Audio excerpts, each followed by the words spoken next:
Seja muito bem-vindos ao Mesa de Debates. Aqui quem está falando é o Guilherme. Vamos que vamos, pessoal.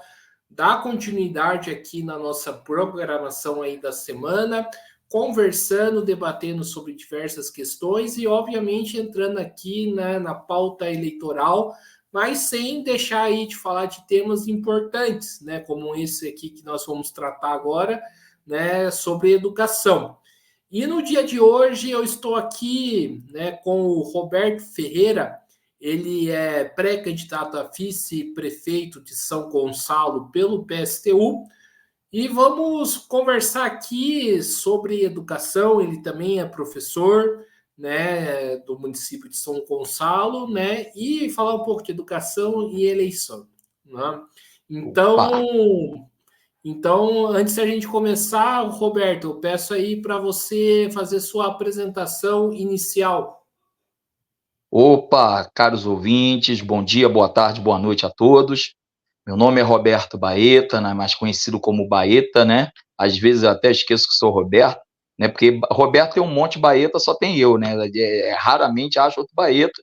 E sou professor, né? Estou na educação há 30 anos, né? Comecei como funcionário na educação em escola pública, trabalhava na limpeza da escola, eu era servente da escola, fazia o trabalho administrativo, e depois eu me tornei professor e sempre militando aí pelas causas, pela luta aí em busca de melhores condições de vida, melhores condições de trabalho e por uma sociedade melhor em busca aí do socialismo, a luta pelo socialismo que não pode parar.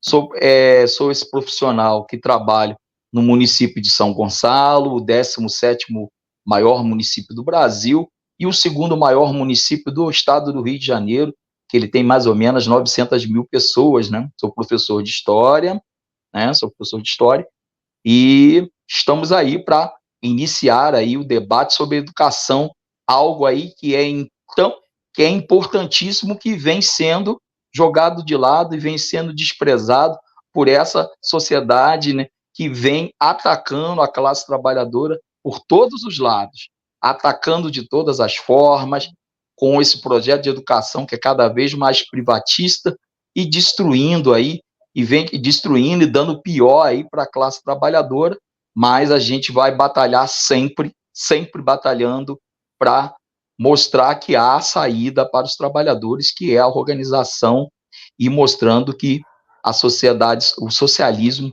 é a meta que a gente tem que alcançar, que são os trabalhadores no poder. Maravilha, Roberto. Então vamos aí para a primeira pergunta, né?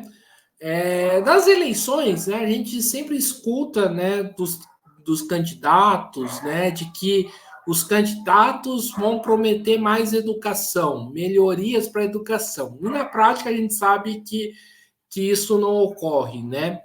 Como que o PSTU, né, você como pré-candidato e também a vice-prefeito e professor, enxerga como trazer melhoria para a educação pública? Olha, especificamente, né, trazendo melhoria para a educação pública, principalmente aqui no estado do Rio de Janeiro e no município que eu trabalho, principalmente é melhorar as condições de trabalho e melhorar também os salários dos profissionais de educação. Aqui na cidade de São Gonçalo, especificamente, esse governo atual, que é um governo de extrema direita, o atual prefeito é um ex-policial militar que está agora aí no poder. Ele destruiu o plano de cargos e salários dos profissionais de educação aqui em São Gonçalo, reduzindo o salário dos novos profissionais é, quase, quase pela metade ou menos, às vezes, reduzindo o salário. Então, seria a revogação desse atual plano aqui na cidade de São Gonçalo especificamente, e no estado do Rio, seria o governo Cláudio Castro pagar o piso nacional que ele não respeita. Ele não respeita o piso nacional, e a educação também tem outras questões que a gente não pode perder o foco, Guilherme. Que outras questões são essas? é a BNCC, que é a Base Nacional Curricular Comum, o novo ensino médio, que vem aí com essas matérias que vem com disciplinas que são horrorosas, como chocolate gourmet. Não sei se você já ouviu falar isso, né? Novo ensino médio, o cara entra para a aula, ele vai ter aula de chocolate gourmet o ano inteiro, vai ter aula de projeto de vida, que na verdade não é projeto de vida, é projeto de morte. E no primeiro ano que essas disciplinas entraram, mais ou menos 2 anos atrás, foi engraçado. Uma aluna, quando eu entrando na sala, eu ia dar aula de uma matéria chamada De Olho no Futuro. A aluna fez uma piada comigo infame, que eu não aguentei e tive que rir com a piada dela. Professor, o senhor vai dar aula de búzios e tarô? O nome da disciplina era De Olho no Futuro, né? Isso, na verdade, é um ataque à classe trabalhadora, aos filhos da classe trabalhadora, porque rouba conhecimento das pessoas. Para que essas disciplinas servem, Guilherme? Para absolutamente nada. Para absolutamente nada. E você sabe o que é o mais triste disso? O que é o mais grave politicamente? Que o governo Lula, ele pode revogar a BNCC e o novo ensino médio. Por que ele pode revogar? Porque isso não é uma lei, isso é uma resolução, que ele pode revogar com uma canetada. Isso revela que o governo Lula, o governo federal, tem acordo com esse projeto, que encaminha aí, que está caminhando aí com um projeto de privatização da escola. A gente já viu esse exemplo que aconteceu lá no Paraná, que vem acontecendo em São Paulo, que está acontecendo em Minas Gerais, em diversos estados do Brasil. Então, a destruição, a específico São Gonçalo, é o retorno do plano de cargo e salário antigo e destruição desse atual. O fim da BNCC, tem que acabar a BNCC, tem que acabar o novo ensino médio, porque essas disciplinas roubam conhecimento dos estudantes, né? E professores têm que dar aula disso e professores não recebem nem formação. Você conseguiria, Guilherme, dar aula de chocolate gourmet? Não. Nem eu conseguiria. De olho no futuro? Também nem eu. Disciplinas que muitas das vezes não tem nem ementa. Projeto de vidas parece nome de igreja evangélica. Parece nome de igreja, né? Nada contra a religião de ninguém. Religião cristã protestante, nada contra, tá? Não é isso. Mas até mesmo os alunos os estudantes se sentem enganados com essas disciplinas. Então, é uma das primeiras medidas a se fazer. Valorização dos profissionais, melhoria nas condições de trabalho, pagar o piso nacional, né? Respeitar os planos de carreira e respeitar aí todas as melhorias de condições de trabalho. É isso. Roberto, em cima, né, dessa questão, principalmente do novo ensino médio, né, uma coisa que eu Sim. penso, que eu queria ver qual que é a sua opinião, né, porque você fala muito em projeto de vida, de olho para o futuro e tal, mas, assim, principalmente os jovens, né, do ensino público, muitas das vezes se encontram num posto de trabalho precário, né? Que Sim. futuro que estão prometendo para esses jovens? Tá prometendo futuro nenhum. Tá prometendo futuro nenhum. O olho do futuro. O futuro dele é trabalhar, né, numa sociedade que cada vez mais não tem emprego. O que a gente observa? A gente observa que o Brasil passa por um processo de desindustrialização muito forte, isso vem gerando desemprego, isso gera desemprego. Por exemplo, aqui em São Gonçalo, que é uma cidade que tem quase 1 milhão de habitantes, 89% dos gonçalenses estão vivendo de trabalho informal, certo? Não tem carteira assinada. Apenas 11% dos gonçalenses têm carteira assinada, né? Eu dou aula numa escola aqui, chamada Pandiaca Lógeras. Foi uma escola que foi ocupada há 8 anos atrás, um movimento que começou com os estudantes, que começa em São Paulo, né, a partir da história do Alckmin, que desviou dinheiro da merenda, não sei se você lembra, que o Alckmin ganhou o apelido de ladrão de merenda, né, e hoje compõe a chapa aí no governo Lula, e a gente percebe aí com quem, né, diga com quem tu andas que eu direi quem tu és, e você vai percebendo que o que está sobrando para essa molecada, né? Nessa escola que eu trabalho, é uma escola que tem ensino fundamental e médio, a fila para merenda, a fila para a hora do almoço, é uma fila que ela deve atingir mais ou menos uns 100 metros. Uns 100 metros de gente na fila para comer. Por quê? As pessoas, Guilherme, estão passando fome. As pessoas estão passando fome. Muitos comem e falam assim, pô, professor, me libera mais cedo para eu comer e tal. O cara come, o menino, a menina come, e ele sai da escola e vai trabalhar. Vai trabalhar para ajudar dentro de casa, porque a fome tem crescido nesses governos que vem passando, aonde a classe trabalhadora só vem tendo prejuízo. Eu não sei se tu vai ao mercado, Nico. Tu vai? Tu vai ao mercado? Quanto que tá o quilo de arroz aí em Sampa aí? Quanto que tá? Em São Paulo eu não sei porque eu não sou de São Paulo, eu sou de São José, mas tá Quanto uns que tá aí em 20, São José? Quanto que tá, Nico? R$ 25, 30. É o mesmo preço que tá aqui em São Gonçalo, que é 25, 30. Gente, e não é o arroz top de primeira, não, é aquele quebradinho. É difícil para a classe. R$ 30 o quilo, 5 quilos de arroz. O quilo do feijão, 7 conto. 7 merréis. Aí o cabra vai lá, vai procura uma cartelinha de ovos para poder se defender, porque a miséria está batendo aí na classe trabalhadora e vem batendo pesado. E vem batendo mesmo muito pesado, né? O desemprego aí que está crescendo, e essas matérias, para que elas contribuem?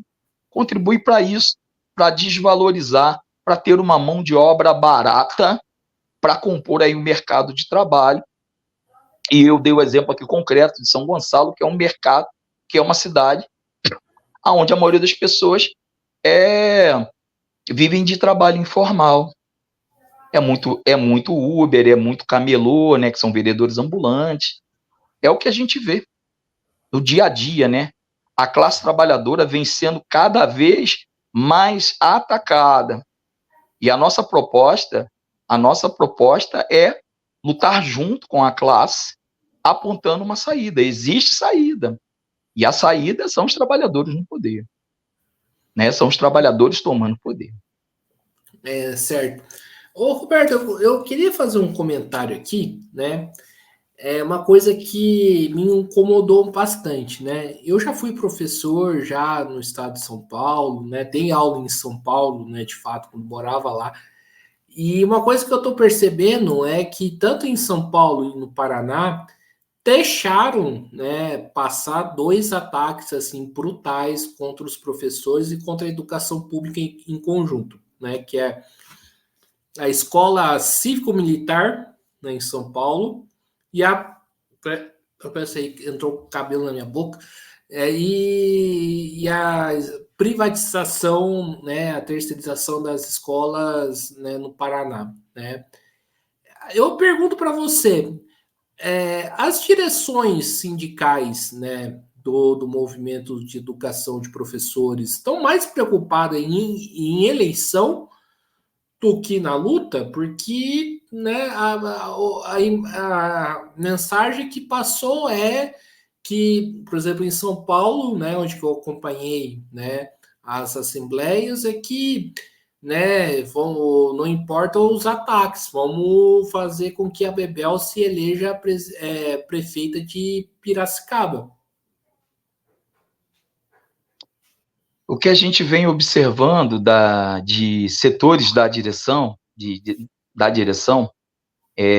principalmente alguns setores da direção, a gente pode até citar o caso, você citou aí São Paulo, Paraná, terceirizado, e alguns setores e algumas organizações, né, que que estão mais preocupados em estar na frente ampla de proteger o governo Lula, e vem aí esquecendo da classe trabalhadora. O que existe é uma polarização, é uma polarização, entre essas questões da extrema-direita e também dessas direções, mas que no final, essa polarização, quem paga a conta somos nós, trabalhadores. Nesse processo de polarização, somos nós que vamos pagando a conta. Não sei se você vai lembrar do processo lá de Belém do Pará, do governo do Edmilson. Não sei se você lembra, que os servidores estavam em greve. O que Edmilson do Pará, de Belém do Pará, fez? Botou a polícia em cima dos servidores. Botou a polícia em cima dos servidores, né? Agindo como age a extrema-direita. Então, essa polarização é uma polarização que ela nessa polarização entre a frente ampla e a extrema-direita, quem sofre os ataques somos nós, os trabalhadores, que sofremos os ataques, como você percebeu aí, outro fatídico caso, além do Edmilson do Pará, não sei se você vai lembrar do caso lá do Ceará. Lembra do Ceará? Né? Lembra, até a base pedindo greve, a base com sangue nos olhos, pedindo greve, a direção, que era uma direção lá, eu não quero cometer nenhuma injustiça aqui, eu não lembro direito se é o PT ou o PCdoB, ou se eram as duas, não lembro. PT, PCdoB e Resistência. Era o PT, o PCdoB e a Resistência. Não permitiram que votasse para ter a greve. Guilherme, isso é uma traição, cara. Isso é uma traição. Uma traição covarde. Uma traição covarde, né? Mostra que essa galera está preocupada em proteger o governo, e não está preocupada com a classe trabalhadora, né? Nós do PSTU denunciamos isso. Nós denunciamos essa situação e nós vamos estar sempre na luta junto com a classe trabalhadora e pela classe trabalhadora, até porque nós somos também da classe trabalhadora. E não esquecer que essas coisas são uma traição.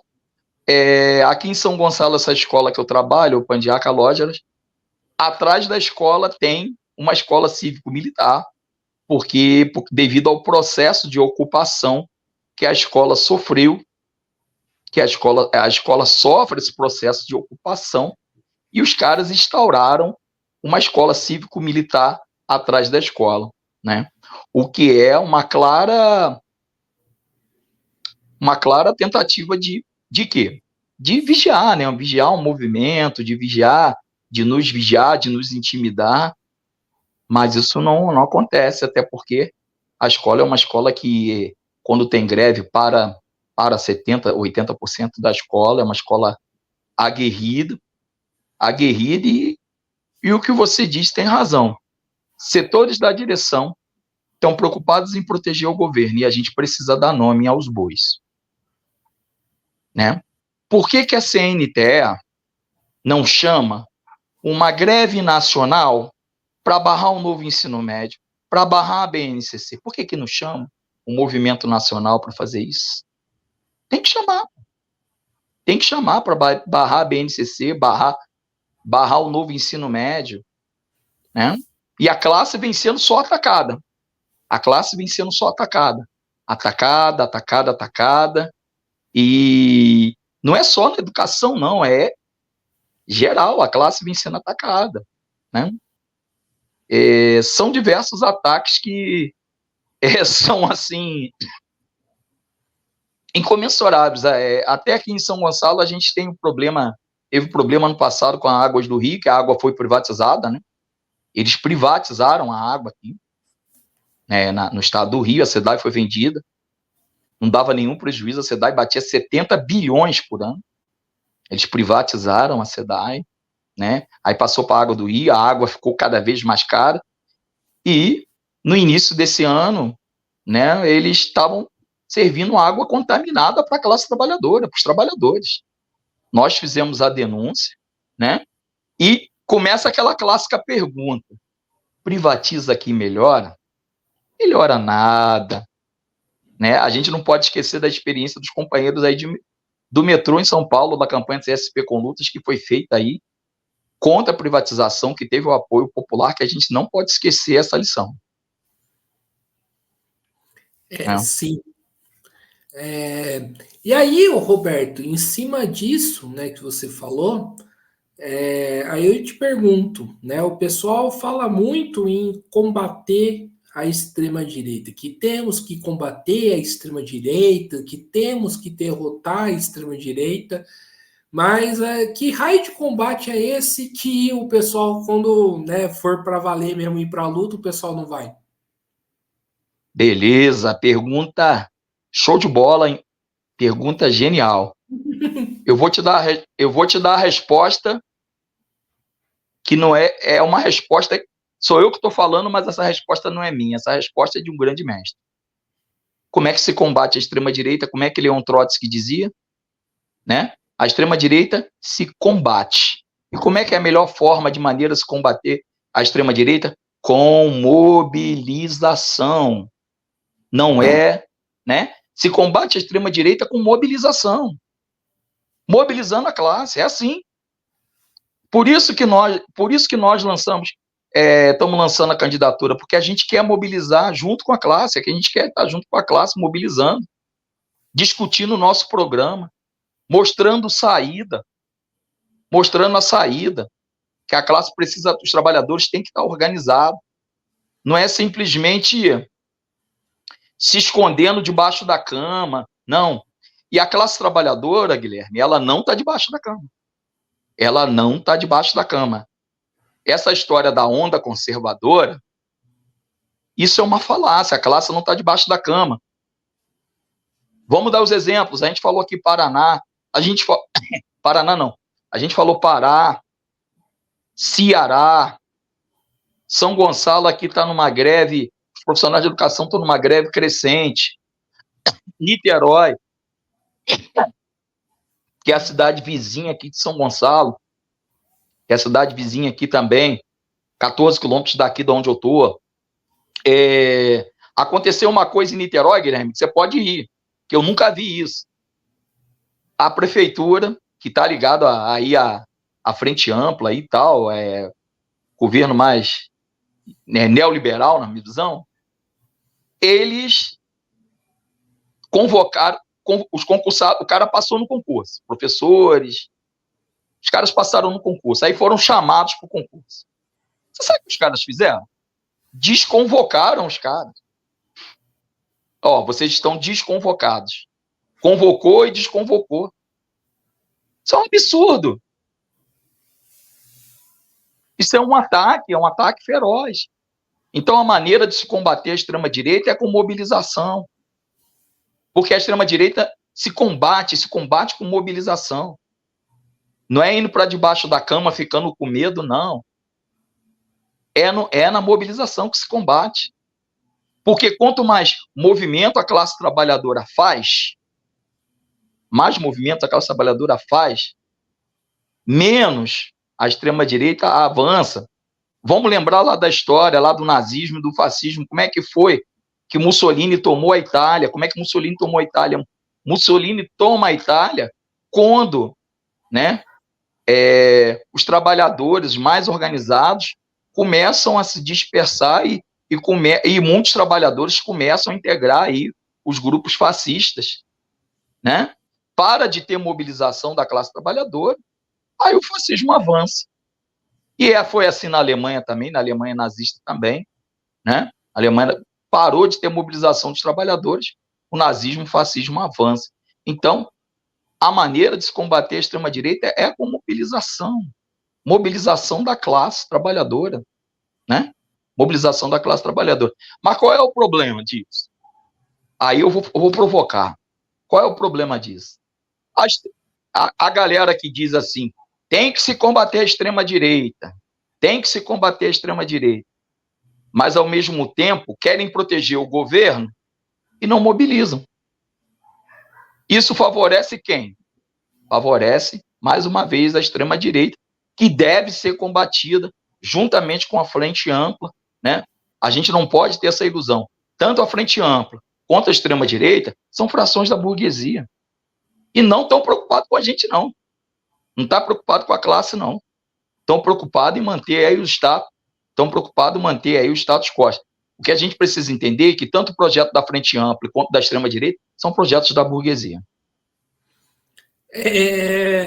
Roberto, eu queria entrar num debate para você, com você em relação de um posicionamento que eu tenho, né? Acho que Sim. meio mundo do PSTU que me conhece sabe, né, que eu penso desse jeito, que é sobre o polo socialista e revolucionário, né, que teve 2022. Eu, particularmente, né, uma posição minha, eu acho que foi um erro, né, imenso ter acabado com esse polo, né, porque hoje eu vejo, né, estava pensando aqui comigo, né, que tem várias organizações valiosas, mas que são organizações que estão fragilizadas, né, e eu queria saber de você, por que, né, acabar com esse polo? Por que, que não continuou depois das eleições de 2022? E por que a esquerda classista não retoma com esse polo? A gente tem diferenças aí que são diferenças programáticas, né? Lógico que naquele momento a tática do polo foi uma tática, para aquele momento, uma tática acertada, mas a gente tem algumas diferenças programáticas que impedem, né, impedem da gente, nesse momento, não restabelecer. Eu até entendo que algumas organizações estejam fragilizadas, que essas organizações precisem estar ligadas aí, estão aí pela mobilização, né? No caso, não vou citar aqui o nome das organizações, né? Pode até falar, mas eu não vou citar. Pode até falar. E essas diferenças programáticas nos impedem, né? Nos impedem a gente seguir em frente, né? Por exemplo, há setores que defendem aí também essa questão do processo, me perdi na palavra, perdão. Há setores que vão defender coisas que a gente não tem há diferenças, há algumas diferenças, né, nessa questão do polo, né, da questão do polo, mas você acha que o polo deveria retornar, né, deveria retornar porque você acha que abre um diálogo, né, abre um diálogo, mas eu vejo que as diferenças programáticas, muitas das vezes, nos impedem, né? Lógico, esquerda é um termo muito genérico, Guilherme. É um termo muito genérico, né? Porque esse termo vem lá da Revolução Francesa, né? Que era a galera que sentava mais à esquerda. E o que acontece? Como a esquerda é um termo genérico, a gente precisa ver, né? Nós do PSTU, nós reivindicamos o projeto do socialismo. A gente quer o socialismo. Esse é o projeto que a gente quer, né? A gente quer o socialismo. A gente quer a revolução socialista. É isso. Não sei se eu te respondi, porque, né? Mas, o Roberto, né? Mas assim, qual que é a dificuldade de fazer essa disputa entre as diferenças, né? Porque, de fato, eu sei que existem diferenças entre as Sim, organizações, né, que estavam no polo, né? Até porque conheço, né, todas as organizações sim, que construíram o sim, sim, polo. conhecemos. E a pergunta é qual que é a diferença de fazer então a disputa política dentro da frente para poder se a base decidir que a posição do PSTU é mais correta, do MRT é mais correta, do SOB é mais correta, Da CST, é, que a base decide. Por que não fazer a disputa política? sim. Então, você vê a necessidade de sentar e esses grupos fazerem uma disputa política, né?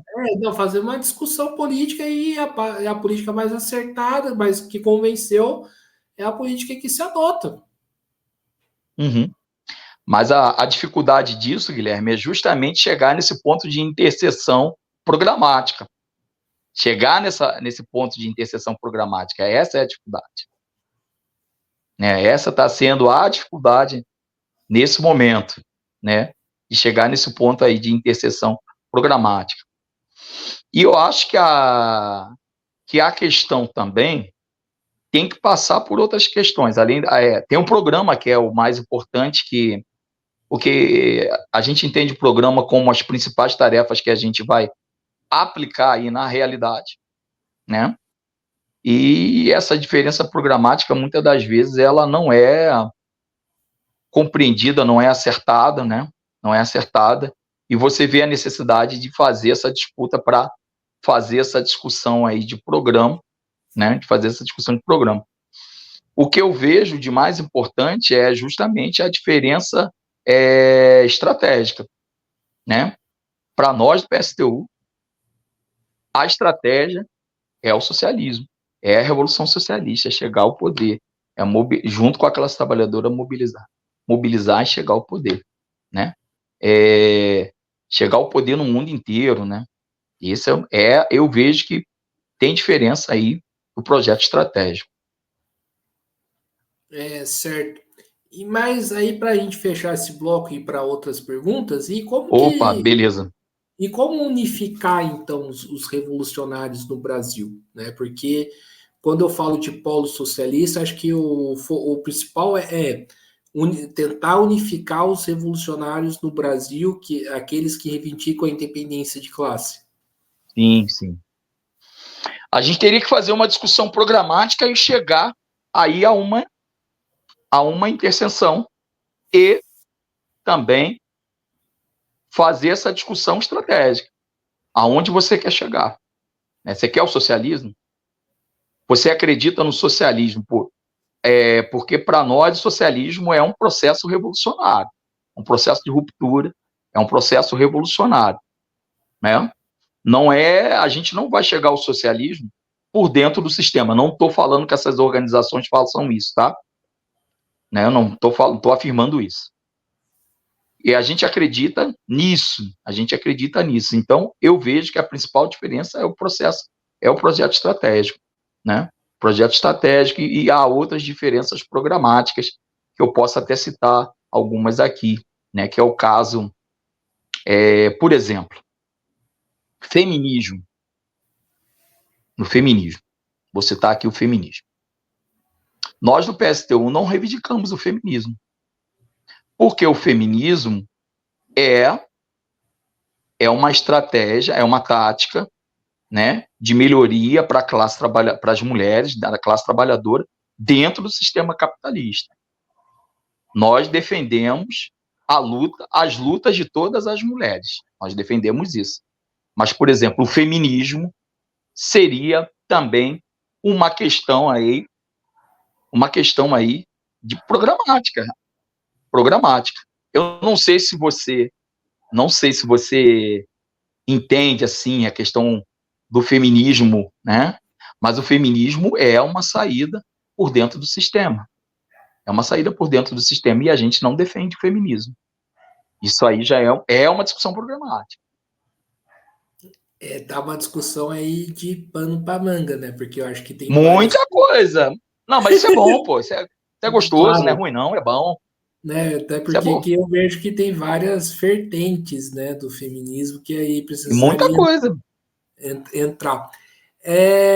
Roberto, a gente falou, né, sobre a questão da escola cívico-militar, né, mas a gente não entrou mais a fundo nesse debate aqui. Aí eu te pergunto, né, como que Uhum. você vê esse projeto?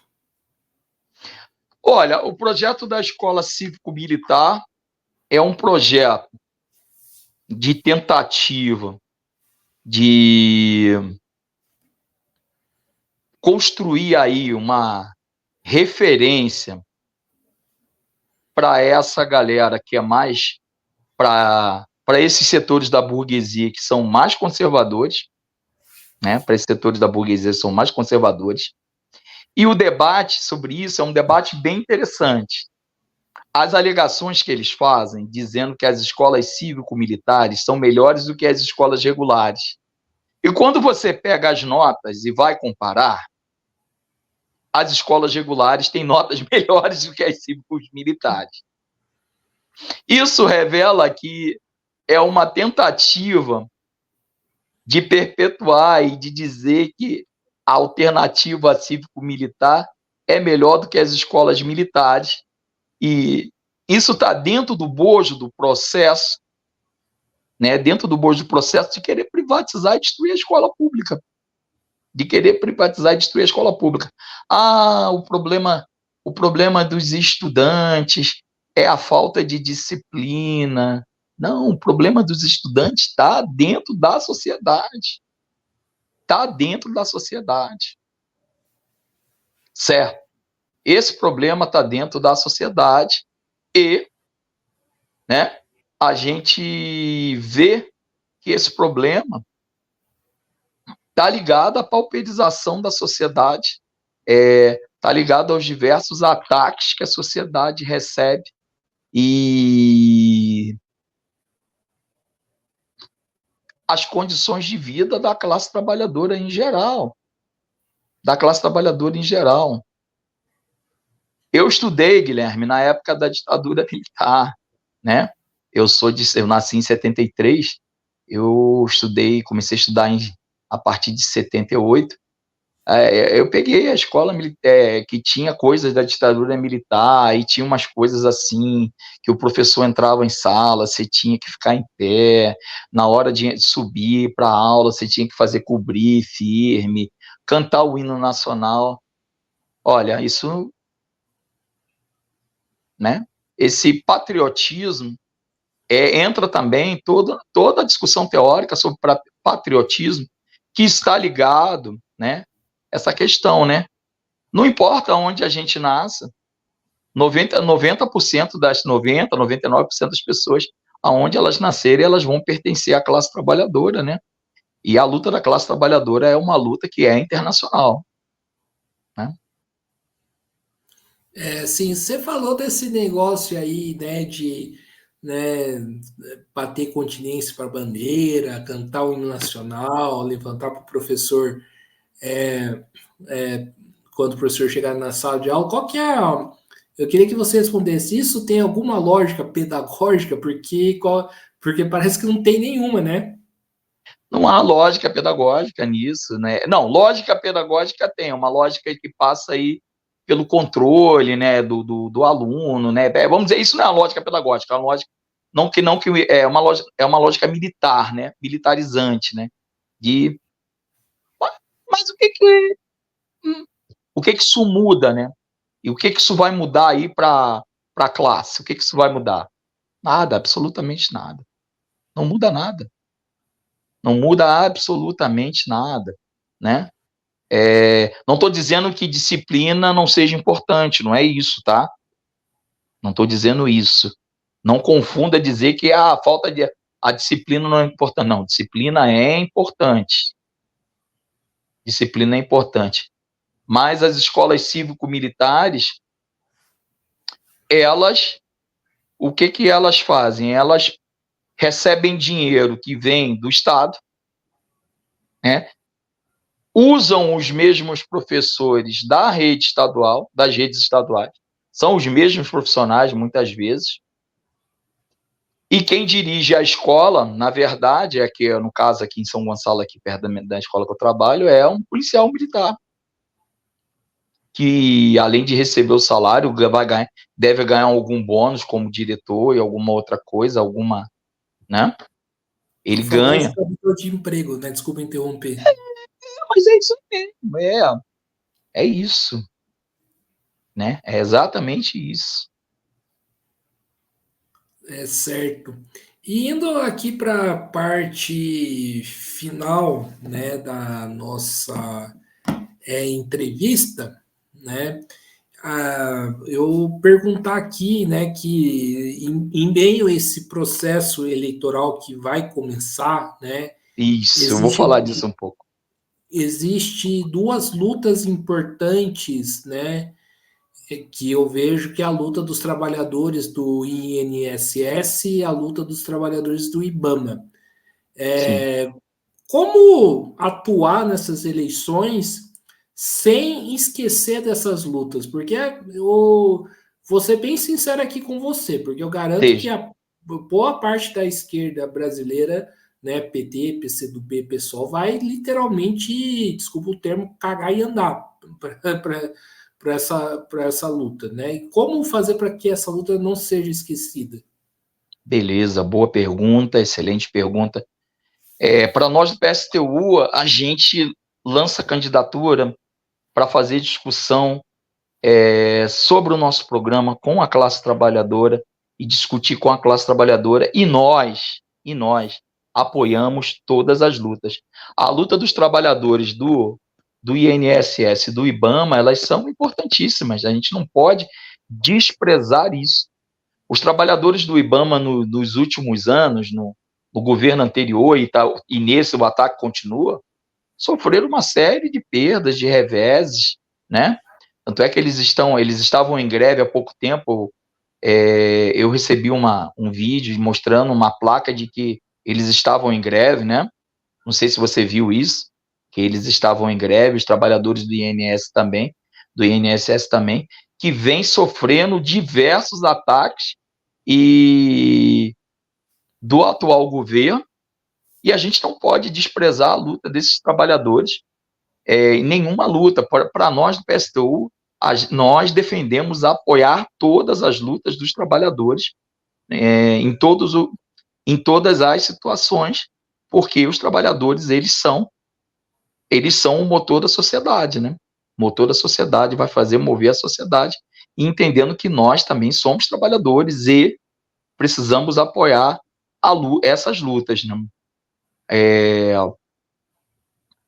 essas lutas são setores que vêm sendo atacados aí, vêm sendo atacados, como diversos outros setores também estão sendo atacados. É aquilo que a gente estava falando. Tem onda conservadora, Guilherme? Não tem onda conservadora. Olha um monte de luta que tem aí. Não tem onda conservadora. Não existe. Né? Não existe onda conservadora. O que são os trabalhadores aí que estão mobilizados e mostrando que não há onda conservadora. Então, nós do PSTU defendemos o apoio a todas as lutas.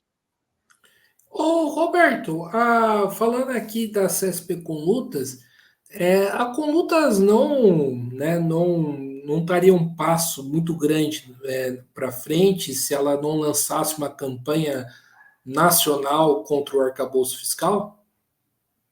É importante, é um debate importante, porque o arcabouço fiscal ele limita muito, né, limita muito os investimentos, né, a gente pode fazer até um trocadilho, né, não é arcabouço fiscal, é o calabouço fiscal. É importante ter essa campanha contra o arcabouço fiscal, ter uma campanha contra o arcabouço fiscal a nível nacional, e isso aí servir de pontapé já inicial para a gente estar fazendo esse debate contra as limitações que o arcabouço fiscal vem fazendo, né? E o arcabouço fiscal, ele vem casado com umas outras coisas que são bem nocivas.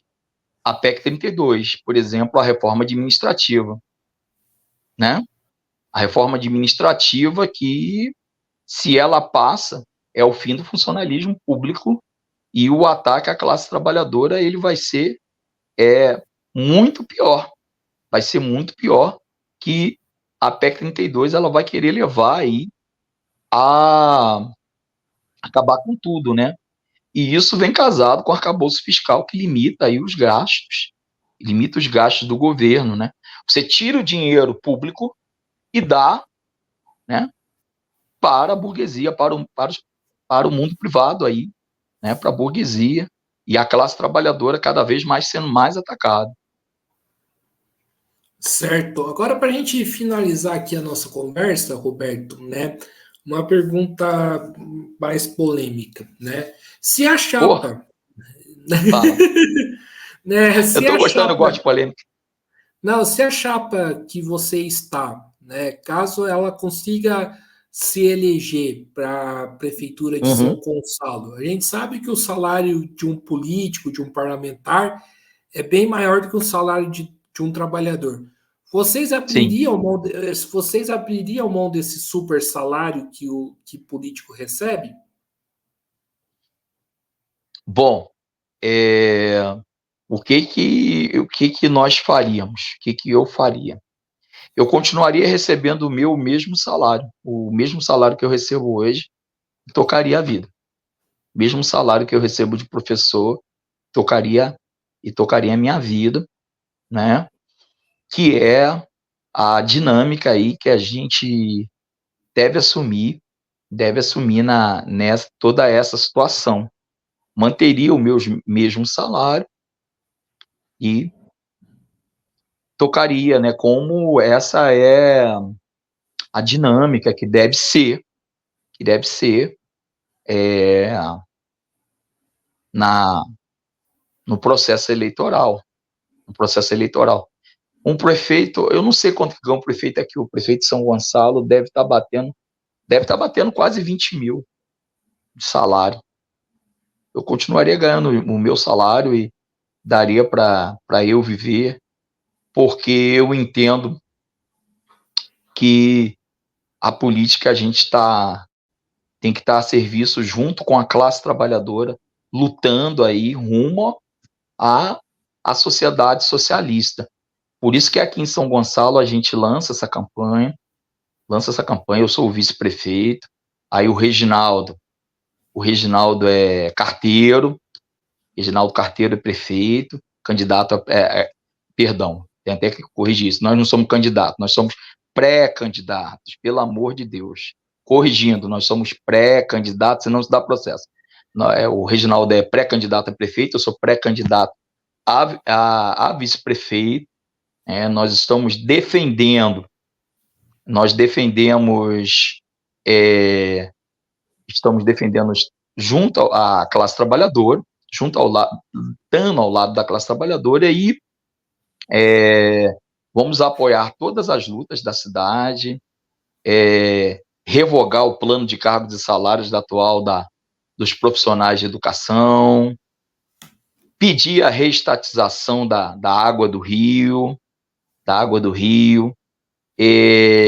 apoiar todas as lutas, apoiar todas as lutas.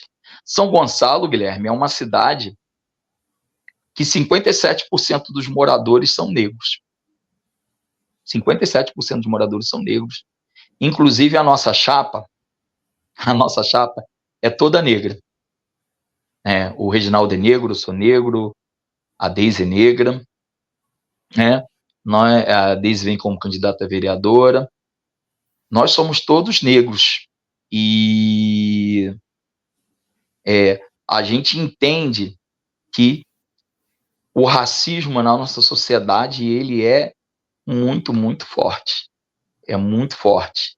Ele não é um racismo estrutural, como alguns setores dizem, é um racismo superestrutural, né, que é uma política elaborada da burguesia de dividir a classe trabalhadora. As ideologias são isso, né? Racismo, machismo, LGBTfobia são essas ideologias que nos dividem, que dividem a classe trabalhadora, e para isso né? A gente tem que estar organizado e ter um governo que aponte uma saída revolucionária, que é a saída para o socialismo, para o socialismo. A gente participa das eleições para fazer todo esse debate com a classe, discutir, mobilizar junto com a classe, estar junto na luta junto com a classe, né, mostrando aí que há uma saída, para todo esse caos que a gente vem vivendo, que é a construção aí do socialismo. Então é isso aí, pessoal. Estamos encerrando aqui mais uma entrevista do Mesa de Debates. Quero aqui agradecer imensamente pelo ótimo papo que eu tive aqui com o Paeta, né? Obrigado. Eu posso fazer um chamadinho antes de você terminar, Guilherme? Posso, mas deixa eu fazer. Faz as considerações finais. Isso, tá beleza. E eu passo aqui a bola para o Roberto fazer as considerações finais e vai ser o chamado que ele quer fazer. Não, tudo bem. Olha, na terça-feira vai ter nosso ato convenção, vai ter a nossa convenção que vai ocorrer em São Gonçalo, em cima da padaria do Clébio, em frente à Escola Pandiaca Loja, às 18 horas. Está todo mundo convidado a participar. No dia 1º, a gente vai ter o ato convenção, que vai ser em Niterói também às 18 horas, convidando todo mundo aí a participar,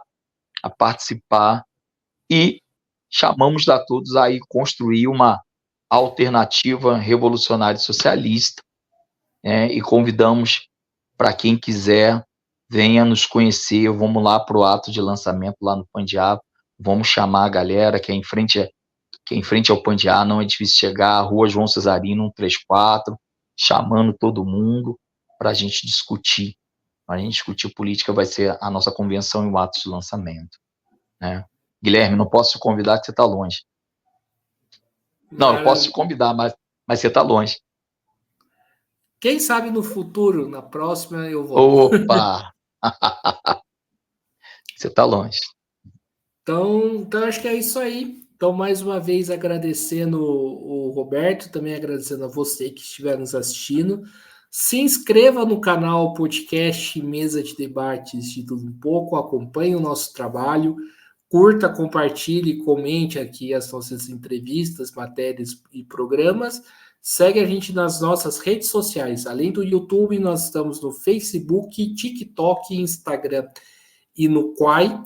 E quem puder, contribua aqui com o nosso Pix, 385-007-02800 CPF. Nós somos uma mídia independente, não recebemos dinheiro nem do governo e nem do capital privado, e nem queremos.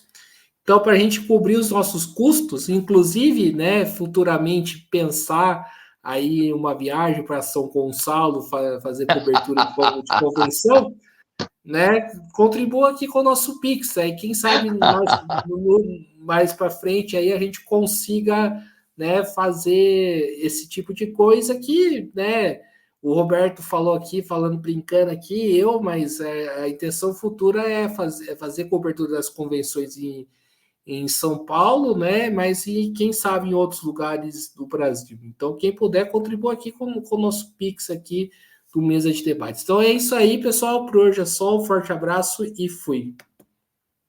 Obrigado a todos aí. Muito obrigado.